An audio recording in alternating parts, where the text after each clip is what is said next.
Middle East War of June of 1967 caused major changes to the maps, the people, and the governments in the Middle East. The early morning of June 5th exploded with the surprise attack of the Israeli Air Force on the Egyptian airplanes on the ground. 80% of the Egyptian Air Force was destroyed. By June 7th, Israel had destroyed the air forces of Egypt, Syria, and Jordan. They had control of the Sinai Peninsula, Jerusalem, the West Bank, and Gaza. On June 8th, the USS Liberty, America's most sophisticated intelligence ship in 1967, was attacked by Israeli air and naval forces in international waters, 13 miles off of El Arish in Sinai. 34 Americans were killed. 172 were wounded. The Israeli and American governments pronounced the attack as a case of mistaken identity. Issi Rehar was the chief of Israeli naval operations. He reported a ship had shelled the port city of El Arish. So I think around 12 o'clock, I decided to order 3 MTBs, motor torpedo boats, from the port of Ashdod. Are you sure you can't see any kind of an identification? And all the words came back, no. If you will be sure that it is a military ship, you can hit it. The first Mirage pilot radioed, "Oil is spilling out into the water." Another added, "Great, wonderful, she's burning, she's burning." And El Arish commander reported, "He's hit her a lot, there's an oil slick in the water." Then headquarters asked, "Menachem, is he screwing her?" The next wave was super mysteres with 1,000-pound bombs and canisters of jellied gasoline. Someone in Southern Command called, "He's going down low with napalm all the time." The flight leader noted, "It would be a blessing if we could have iron bombs. Otherwise, our Navy's going to get here and do the sinking." A pilot interrupted, "Pay attention. The ship's markings are Charlie, Tango, Romeo 5. There's no flag on her." And headquarters ordered, "Leave her." The time now is 14:12, and he says, "I see CTR-5." And the minute we hear that, the Air Force stops all operations and says, "All our aircraft, all our attack aircraft, please stop." I must say that at that point in time, in my mind, it was an American ship. But that opinion was not shared by the commander of the torpedo boat squadron. He believed it to be a small Egyptian freighter, the El Qasir. We told him there are some doubts about identification. These doubts, incredibly, did not reach the commanding officer who ordered the torpedoes launched. That the order did not reach the commanding officer on the bridge where you launched the torpedoes. At about a range of 1,000 yards, or a little bit more than 1,000 yards, I ordered to prepare the torpedoes and ordered that all commanders will take the action of firing torpedoes. This is the story of the attack on the Liberty, told by Israeli and U.S. government sources. Now, we are going to show you what really happened. The survivors of the 294-man crew of the USS Liberty will tell you their story.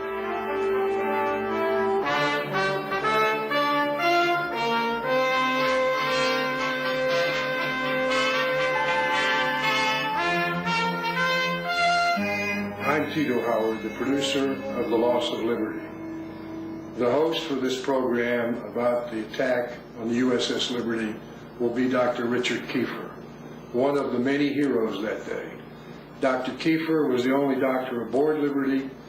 He had a gunshot wound, he had a burn, he had a broken right kneecap, and he had 11 pieces of shrapnel in his abdomen, which he kept together with a life jacket. That man stood on those legs for 28 consecutive hours, saving American lives and limbs. This film should shock decent Americans.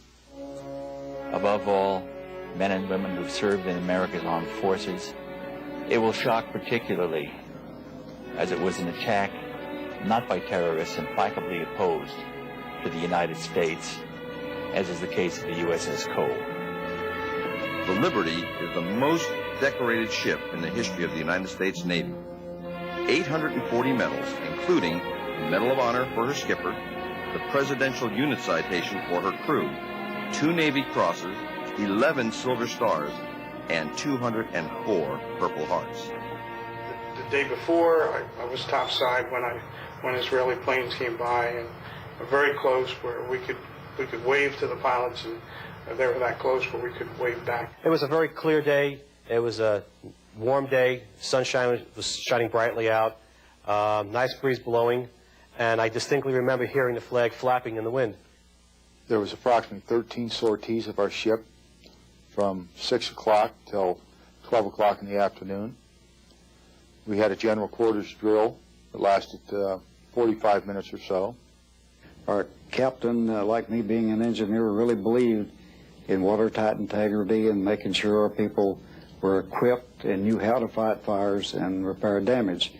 I was coming to go back to the Trescom area, and I stepped out on deck. That plane came by and looked right in the cockpit. You waved, I waved. That's how close they were, and they knew who we were. Well, all the recon flights that they had that morning, looking at our ship for approximately 6 to 7 hours, they had a good idea of what they were doing, and they hit us hard and fast with everything they had. Commander William McGonigal, the ship's captain, although he had been badly wounded, most of his bridge crew had been killed, he stayed on the bridge throughout the attack and the long night that followed. Admired and respected by his crew, he received the Congressional Medal of Honor for gallantry. When the plane struck, it was without provocation and certainly unexpected. And they seemed to descend on us from all directions at the same time. Those rockets and machine guns tore the ship. It killed men on deck. And we were defenseless. I heard this big bang, and there was bullet holes all behind in the cushions of the couch that I just left. And by the time I got to the door of the wardroom, the skipper was on the PA system that we were under attack by unknown forces, man your battle stations. Then the regular general quarters sound alarm went off, and right across the hatch from the wardroom is where I would go through, down 2 decks to my station. When I went through there was one rocket that came through and helped me to get down 2 floors in a dad-burned hurry. When I got up off my knees down there, well, we were well under attack. And the skipper again was on the phone system telling auxiliary radio to get word out to anyone that they could that we were under attack by unknown forces and we were in the need of help. My reporter station was Radio Central. It was my responsibility to keep up, ship-to-ship or ship-to-shore communications. And out on deck in Radio Central, we were taking rounds through the bulkheads. There was 2 55-gallon drums of gasoline just outside the bulkhead on the 01 level that had caught fire from the strafing run. And that was heating that outside bulkhead and peeling the paint off on the inside. There was a lot of smoke in the compartment. There's holes where we were taking rounds where the sunlight shining through, and it was a real surrealistic look. I was topside fighting fires and doing other damage control work throughout the duration of the attack. At the same time, I was able to observe the jets flying overhead, and I also observed the American flag flying from the mast. At no time did that flag hang limp from the mast. I was one of the 2 signalmen on the USS Liberty when the ship was attacked, and my only job during the attack was to make sure that the flag was flying, so every few minutes I would walk out at the signal bridge up at the mast. And fighting what fire we could with what little water I could give the people topside for the fire, it was really a problem. So on the first pass, they knocked out our ability to call for help. The one remaining antenna, which I had shut down because it had some problems in the tuner, is probably why it didn't get hit. I had to jury rig a coaxial cable directly from the transmitter to the antenna. So we were working feverishly to try to get a signal out at that time, and then finally there was we were able to get a signal to the 6th Fleet, and then they I was listening to or monitoring that communications, and they said that they would be sending aircraft, and so at that point we just felt overjoyed that knowing that there was going to be aircraft coming to our rescue. The initial strike by the planes on the ship come out 5 minutes after 2 in the afternoon of 8 June, and the attack lasted about 20 minutes. The ship was fired at from port to starboard, starboard to port, stem to stern, and there was not a single compartment above the waterline that did not have one or more direct penetration by a rocket, machine gun, and they also dropped napalm on the bridge of the ship. At 2:35 p.m., Defense Secretary Robert McNamara recalled the 12 Navy fighters that had been sent to our defense by the carrier Saratoga. At that time, no one aboard the Liberty had identified the attacking Israelis. It was 1.5 hours later that our embassy in Israel first told Washington that Israelis had attacked a ship, possibly a U.S. Navy ship. How then did McNamara know to recall the help sent to defend the Liberty? When the ship came under attack. Now hear this, General Quarters, this is no drill. The ship is under attack by unidentified aircraft. And there were pings. We heard a lot of pinging, which were bullets running across the deck, and then we heard explosions. We didn't know what was going on, but of course General Quarters had sounded, so we battened down the hatches, and we started doing what we were trained to do. We were under attack. We could hear these shells hitting the ship. The whole ship would ring. It was like you were on the inside of a huge bell and someone beating on it with a sledgehammer. The aircraft take pictures as they fire their guns. These are used for analysis of their tactics, and these are used for confirmation of the damage that they've done. These pictures have never been publicly presented. Lieutenant Ennis was sitting on the deck, and there was blood coming out of his mouth, and his knee was damp. He had an injury in his knee, and there was blood coming out of it. That cough had got blown off, I think the 04 level, but I come across him, and he was just peppered from head to toe with shrapnel. And I covered him up with a blanket. My brother, he was sent to on the bridge of the ship to find out what was who the planes were, where they came from. They had no markings. That's against the Geneva Rules of War right there. He received a Silver Star for his efforts. He was cut down by the planes. The captain, initially after the attack, sustaining shrapnel wounds in his knee, and somebody put a tourniquet around his leg, and I got coffee. I think about 5 cups of coffee went down the captain to keep him going. It was impressive because with all the blood loss and everything, he was going all night long. A short time after the air attack had been completed, the 3 torpedo boats approached us from our starboard quarter at high speed and in an apparent torpedo launch attitude. The 3 Israeli torpedo boats fired 6 torpedoes at the Liberty. Because of Captain McGonagall's handling of the ship, 5 missed. Intelligence base was destroyed. 25 American sailors died almost instantly. This hole in the side was in excess of 40 feet in diameter. You could put your whole house in that hole. And we were right in the middle of it.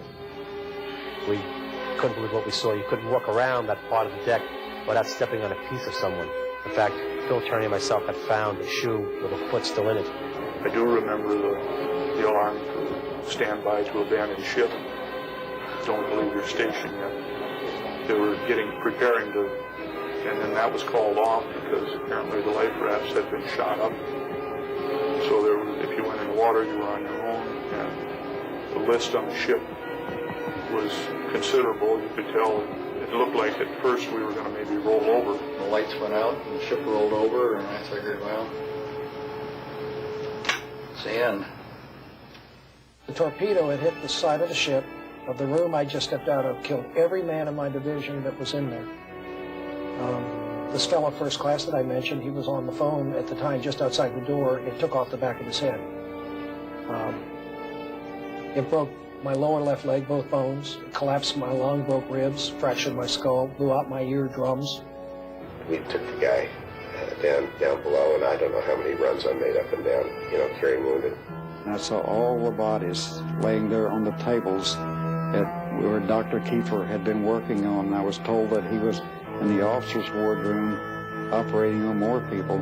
34 were killed, another 172 were wounded.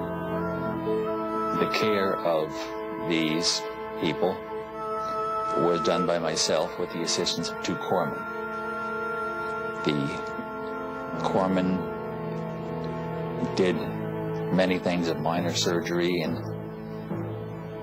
I just had so much to do keeping people together, keeping their limbs attached to their body. We were in international waters. It was a beautiful day. You couldn't mistake us, and our flag was flying, for crying out loud. They were there to kill us, and it just didn't register that here they were Israeli people, and they were going to try to kill us. It was just a very, very appalling situation.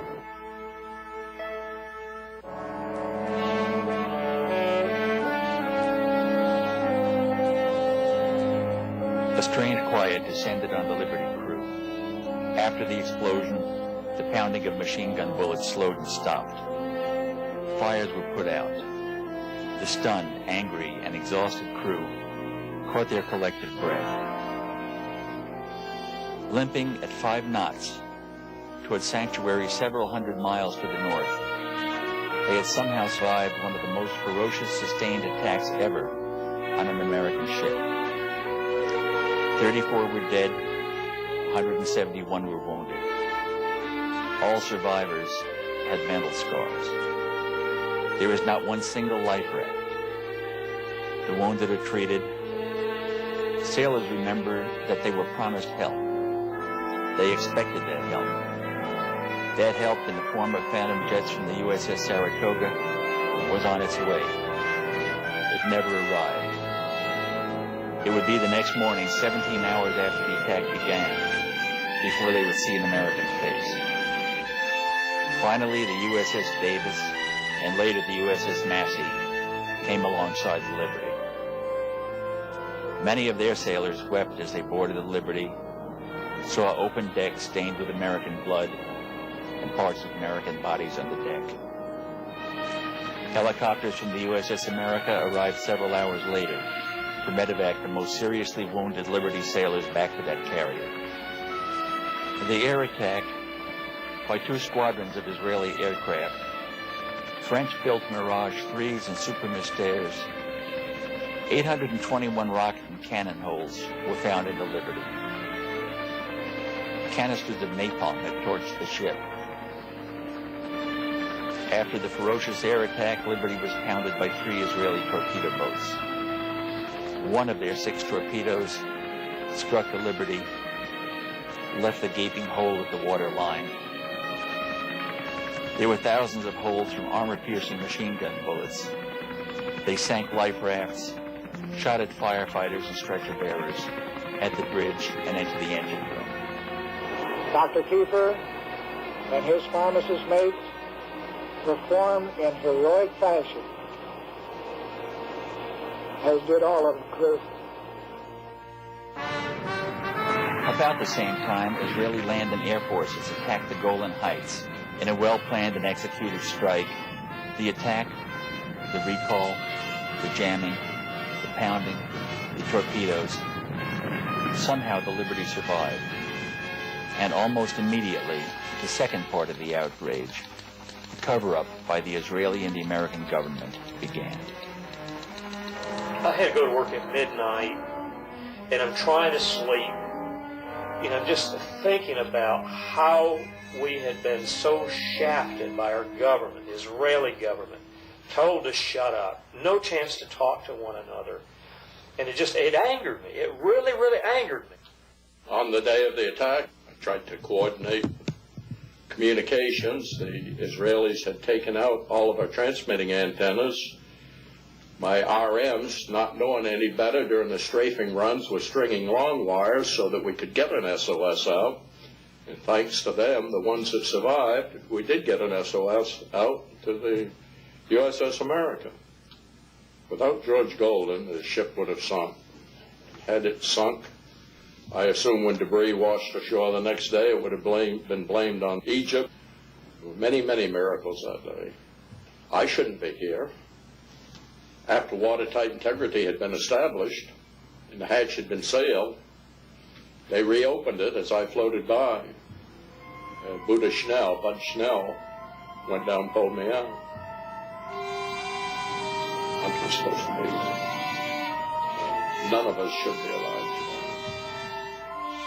Much to my dismay, I personally witnessed the machine gunning of life rafts as they floated by the Israeli torpedo boat crew members, raked the life rafts thoroughly with machine gun fire, making sure that if there had been anyone in the life raft, they would not have survived. After the Israeli torpedo blew a huge hole in the Liberty, the last 3 life rafts were put over the side. Israeli torpedo boats sank 2 of those rafts, took the 3rd aboard. We were left with no rafts, nothing that could float. Shooting life rafts on a ship in distress is a war crime. Worst of all is what our government is doing to cover all this whole thing up. When I heard that Johnson, in the heat of the battle, was telling the Admiral Geis of the 6th Fleet that he didn't give a damn if every man drowned and the ship sinks. He said, I don't give a damn if every man drowns and the ship sinks. I don't want to embarrass our allies. That made me sort of wonder, with unmarked planes, how did he know it was our allies?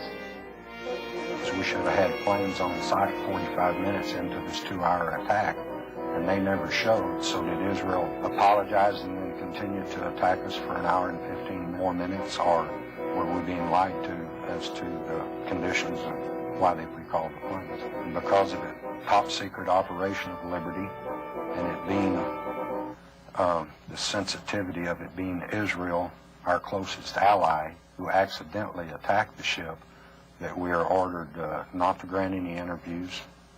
You know, don't discuss this among yourselves, referring to the attack. Don't get over on the beach drinking in the bars and running your mouth. And he says, in fact, if you go ashore in Malta, you will remove your ship's name from your jersey or go ashore in civilian clothes. Well, another light goes off in my mind. Here's a flag admiral in the middle of the gung-ho 6th Fleet telling enlisted men to go ashore in civilian clothes that we're not even authorized to possess. And he says, no, that we won't be singled out and be asked questions about it. And he says, don't discuss the attack among yourselves. Don't write your friends back home about it. He says, in fact, when you get back home, don't even discuss it with your wife and family. And he said quite sternly, just forget it ever happened. And he says that repercussions for violating these orders to silence could result in your court-martial, imprisonment for violating national security, or worse. I noticed a very large helicopter with Israeli markings hovering very close to us. I looked in the door of the helicopter, which was open, and I could see a number of Israelis carrying automatic weapons. They had just heard that the 6th Fleet had finally launched aircraft to come to our assistance, and so they just left the scene. Helicopter gunships, I'm sure in my mind, would have picked off survivors if we'd abandoned ship. They were sent there to finish us off. The aircraft were sent to make us incommunicado so we couldn't send an SOS out. The torpedo boats were sent to sink us, and the helicopters were sent to pick off survivors so there'd be no trace. It was a perfectly executed military operation. If you look at the photographs of the Liberty after the attack, on the first strafing run, they used heat-seeking missiles that took out the tuning section of every transmitting antenna on the ship. In less than 2 seconds, they had taken out all our communication capability. The attack on the USS Liberty lasted as long as the attack on Pearl Harbor, about 2 hours. You've heard the outrageous, implausible Israeli version of the attack on Liberty, told by their first-hand observers. You've heard what actually happened, told by the valiant Liberty crew. Now, hear what some of America's greatest heroes and leaders have to say. Colonel Mitchell Page was the last Marine standing after repulsing a Japanese regiment on Guadalcanal. We all know that this was in international waters. It was an unprovoked, intentional attack on a U.S. vessel with one objective, to sink it and kill all aboard. Unprovoked attack. I think it was dastardly. I think it was a betrayal of any friendship that we may have had with that nation. And I think that it should be exposed to the entire world and all brought out so that the whole world would know the actual truth about that particular day in 1967. And very widely could see this was an American ship. And not only did the Israelis attack it, they did this with their Army, Navy, and Air Force. Though badly wounded, Navy Master Chief Bob Bush held off a Japanese advance while saving his commanding officer's life. You know, it's impossible for me to figure out why maybe I would sit here and attack you when we're friends. I mean, they're getting our money to buy those French airplanes, and then they turn around and attack our ship when they can see that it's our ship. It's absolutely uncalled for. Army Colonel Lou Millett led the last bayonet charge against vastly superior Chinese forces in Korea. I was in World War II. I studied all the different types of aircraft so that when I shot at a plane, I made sure I was shooting at the enemy and not ours. They know what those ships look like, and if they don't, I can't conceive that they don't know. I do know this. It was a criminal act. It was an act of war. It's as bad as Vietnam, allowing people who would try to save people from tyranny to die for nothing. Admiral Thomas Moorer is the longest-serving active four-star admiral in American history. He is the only American admiral to have commanded both the Atlantic and Pacific fleets. He was head of NATO forces, served as Chief of Naval Operations, and Chairman of the Joint Chiefs of Staff for 2 terms. The Navy's chief fighter, the F-14 Tomcat, was named after Admiral Tom Moorer. The question is, if the Israelis thought the frequencies they jammed were in fact broadcast by the Egyptian ship, why did they jam the American frequencies? There's no question about the fact that the jamming of the Liberty frequencies was deliberate and was undoubtedly ordered by high authority.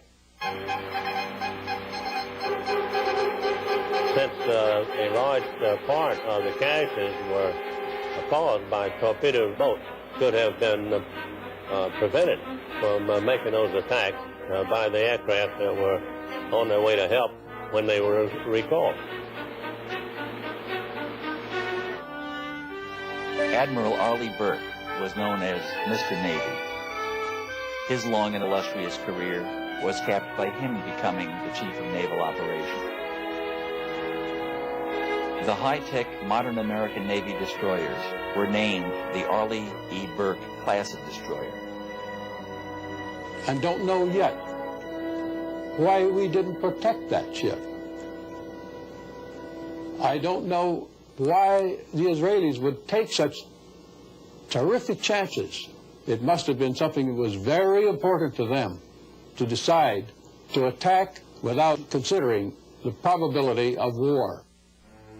Recuperating from serious throat surgery, the Saratoga skipper, Joe Tully, spoke about the launch and recall of protective aircraft. I had launch ready at that time 12 aircraft, conventionally armed, and I immediately launched them. And to my surprise, the America did not launch. About the same time, a message came from Rear Admiral Larry Geist, who was the Carrier Division commander, and who was not the officer in tactical command, but who was senior to me, who had somehow been given tactical command or assumed it, ordering the strike aircraft to return to Saratoga. And it was the first time that the hot line, the red line between Washington and Moscow, had been activated. And the message from the United States to Chairman Kosygin at the time was, advise General Nasser that the American planes are going to be launched to determine what the status of the Liberty was.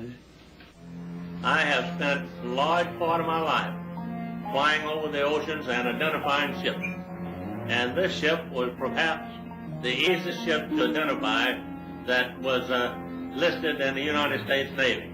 Equipped with antenna from bow to stern, pointing in every direction. It reminds one of a large, vigorous lobster. And a look that made it extremely easy to recognize. And so I will never buy the idea that the pilots thought this was some other ship. And it appeared from the ferocity of the attack that the intent of the attackers was to sink the ship. Maybe they hoped to have no survivors so that they would not be held accountable for the attack after it occurred. We didn't know who was attacking us. They didn't know who was attacking us. Well, I don't know how Washington can say, don't go, because they're friends of ours. So that's the thing that's always bothered me right there. I never myself accepted the Israeli purported explanation. Accidents don't occur through repeated attacks by surface vessels and by aircraft.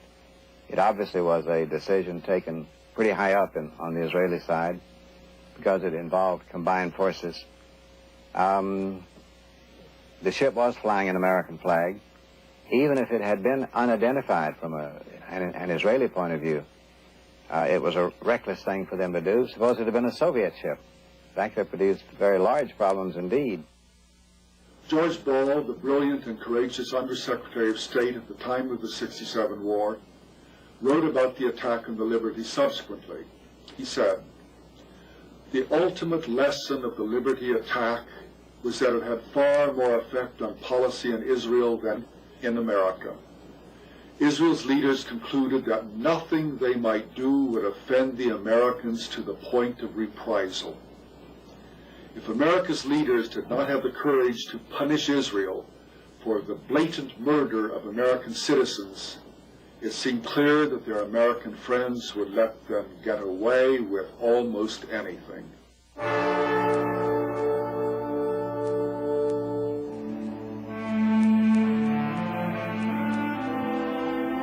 Fleet tug Papago would be our escort into Malta. The divers rigged a large canvas over the torpedo hull, and it was secured in place using ropes that were passed under the hull and over the main deck. Once the canvas was in place, the Liberty could proceed under its own power towards Malta. Once we were in dry dock in Malta, then came the gruesome task of removing the bodies and the debris from the research vessels. I was unfortunate enough to draw the first shift as part of our division, which would be used to cut the debris away from the bodies so they could be removed from the research phases. The first body to come out was almost unrecognizable. Due to being in salt water for 6 days, the body was almost completely hairless. Fingerprinted body, put it in a body bag, and moved it out of the spaces. This continued through the night and on into the next day. After 33 days in Malta and the Liberty was repaired, we brought the ship back to Norfolk. Now it was over. The Liberty was home. Over. It will never be over until the truth is known. The cover-up began with the report of the casualties. The first word that we had out was before the torpedo attack that we had 9 dead and 75 wounded.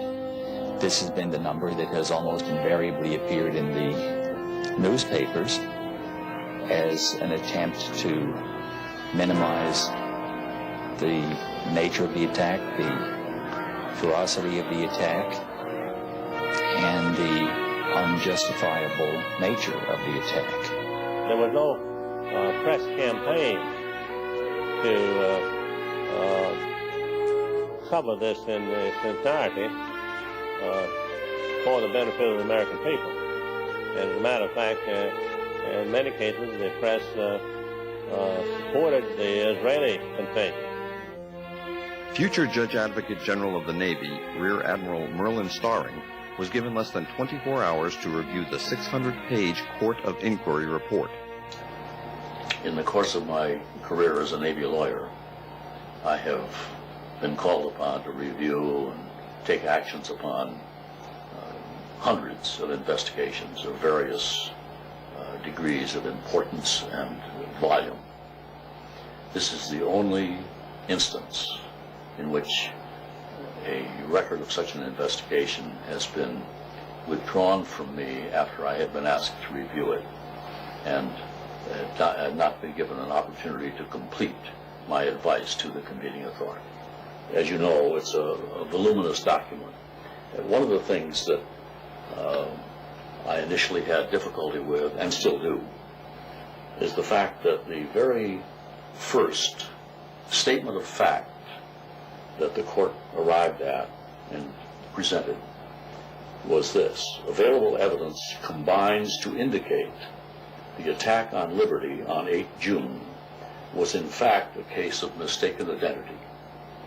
Now that is the sort of thing in this record that I found great difficulty in supporting from the evidence that was included.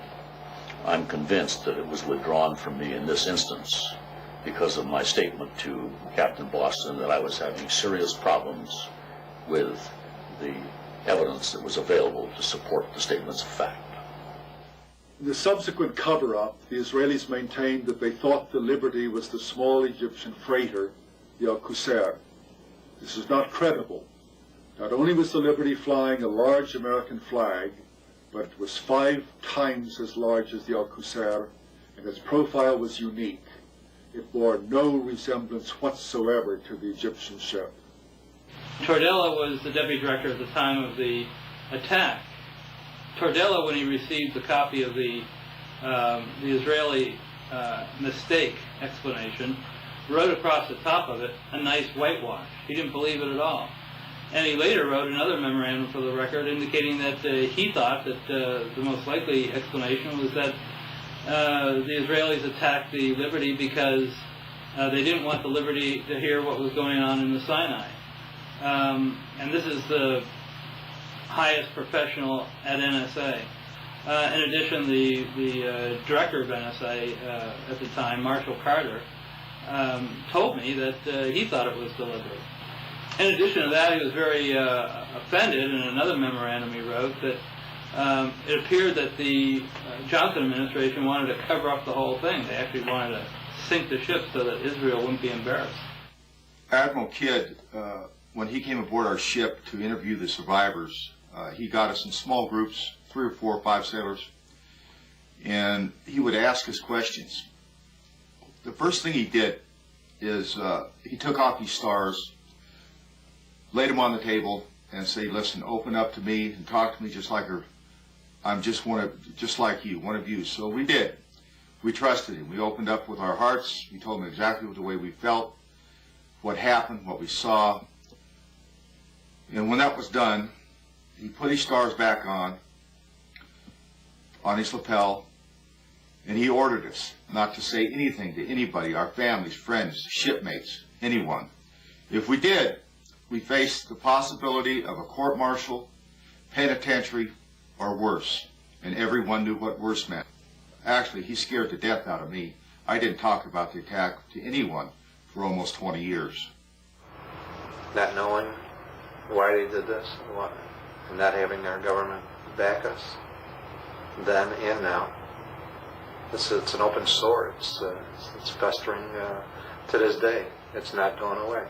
I think it's important that we do have an investigation. I would never give up on that until I'm too old to come to these things. It needs to be done. Pete Bucher from the Pueblo said he wouldn't even have gone if he could have known what really happened to us. All he knew was some piddly little thing he heard about on the news.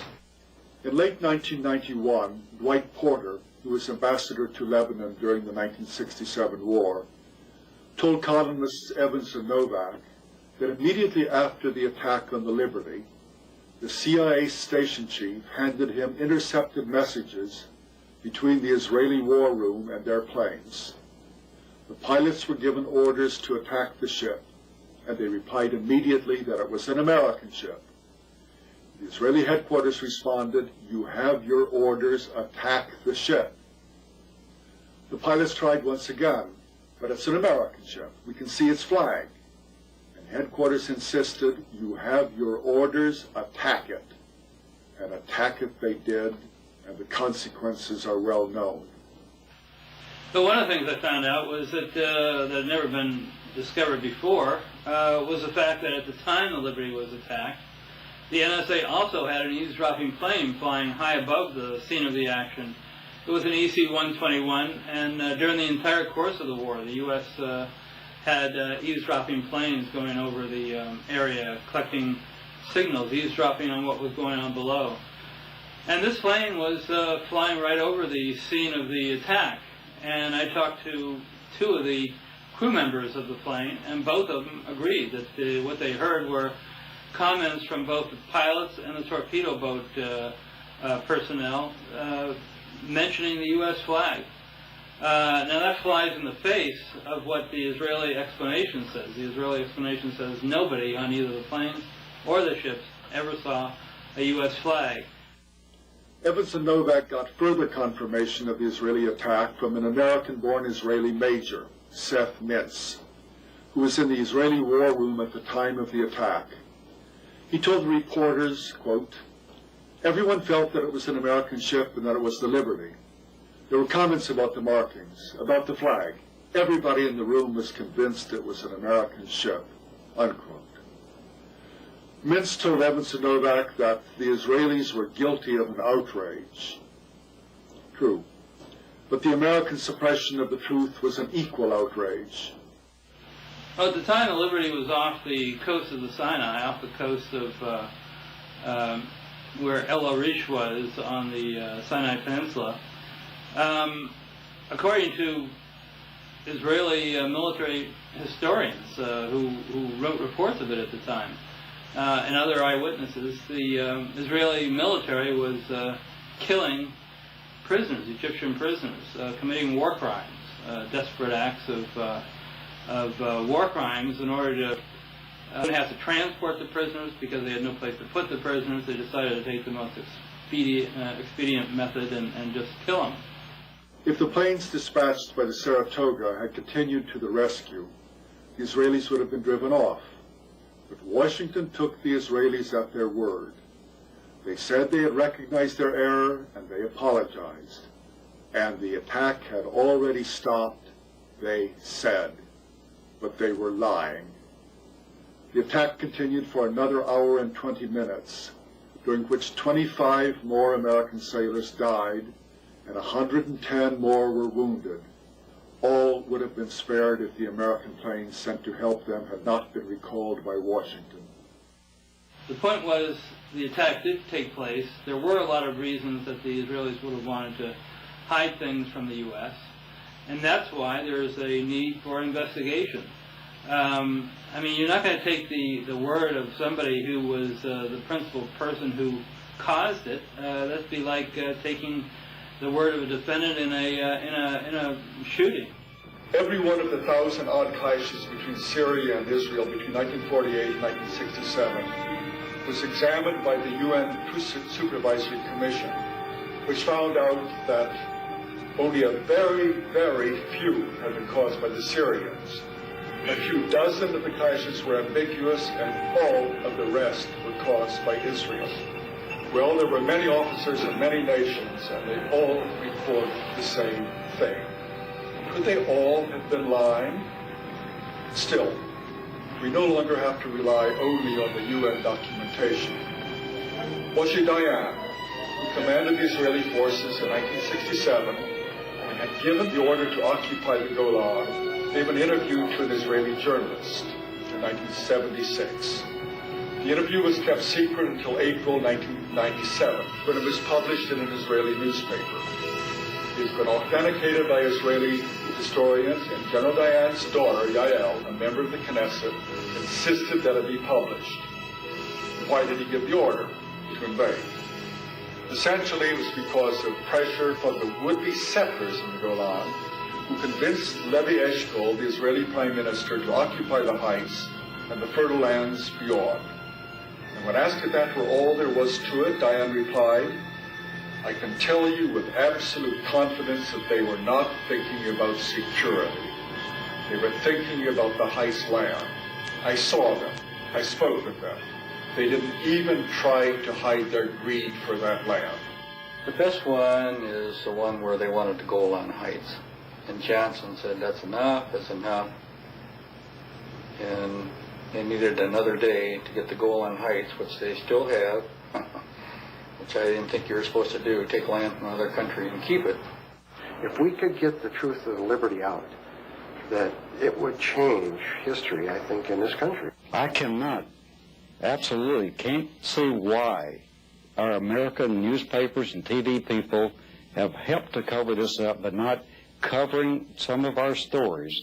The Navy Board of Inquiry would not admit testimony about the jamming, the recall, the unmarked planes, the shooting of life rafts, and other material that we tried to present. They asked questions.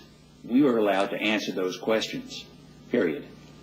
They put me into a ward with 12 to 13 other patients, and within 30 minutes they removed me from that ward and put me into a single room. I noticed that I had a name tag with Smith on, and right after I noticed that, an officer came in and told me that from now on my name is Smith. I was never on the Liberty, and I was never ever to talk about it. I still have 53 pieces of shrapnel in me today. Never before has the U.S. Navy ignored eyewitness testimony of American military to accept on faith the story told by their attackers. Certain entries in the ship's log of June 8th have raised serious questions. Nobody knew who was wounded or how severely. This had not been established until days after reaching Malta. The log also minimized the duration of the attack by over an hour and a half, conveniently fitting the Israeli version. It then documented the number of wounded not as the actual 172, but at the widely published media figure of 75. There should be a congressional committee, both Senate and House, to examine all the data available. And it's getting late to do this because, like McGonigal, God bless his soul, is gone. I know that Bill was on board the USS Liberty, and the ship was off the coast at Gaza Strip, as I recall, and yet our government put it in writing in the United States Senate book of Congressional Medal of Honor recipients that he received his medal for action in Vietnam. Now, to me, that is one of the worst cover-ups in American history. How low can our government go? And it's something that I'd like to see totally investigated and a closure of this issue, because I think President Johnson was the villain on it. I think he recalled the people that were to defend this ship. I have never accepted the Israeli explanation, and so far as I'm concerned, the affair of the USS Liberty remains a scar on the relations between Israel and the United States. Things like this don't happen. Things are caused to happen. There must be some reason why more is not known. There must be some reason why we didn't react more deliberately, more directly, more positively, as we have reacted many times in our history before and since. As a Marine, I'm proud to say that 3 members of the Liberty crew were Marines. 2 of them died that day, but Bryce Lockwood was decorated for saving sailors' lives. And Bill McGonigal, the skipper of the Liberty, was awarded the Medal of Honor for action above and beyond the call of duty. And I firmly believe, after review of the documentation of this film, that an in-depth, honest investigation, inquiry into what really happened that day is owed to the members of the crew their family, and all Americans. We need to take some very serious efforts to bring out the full story. And on that basis, I would certainly recommend that we pursue this with diligence. We go to the Congress and urge them to conduct a formal, complete investigation to get the full story about the loss of our great ship, the Liberty. In the case of the Liberty, this is the first time, to my knowledge, where a United States warship has been attacked without warning, and no action whatever was taken to investigate this situation on the part of the Congress. I have urged this over and over again, and I still think that the attack on the Liberty warrants a full-fledged investigation by the Congress of the United States. Those murdered that day must not have died in vain. The plea for justice by the Navy's most decorated crew should forever haunt us. Americans must never forget this second day of infamy and our own unbalanced foreign policy in the Middle East that precipitated it.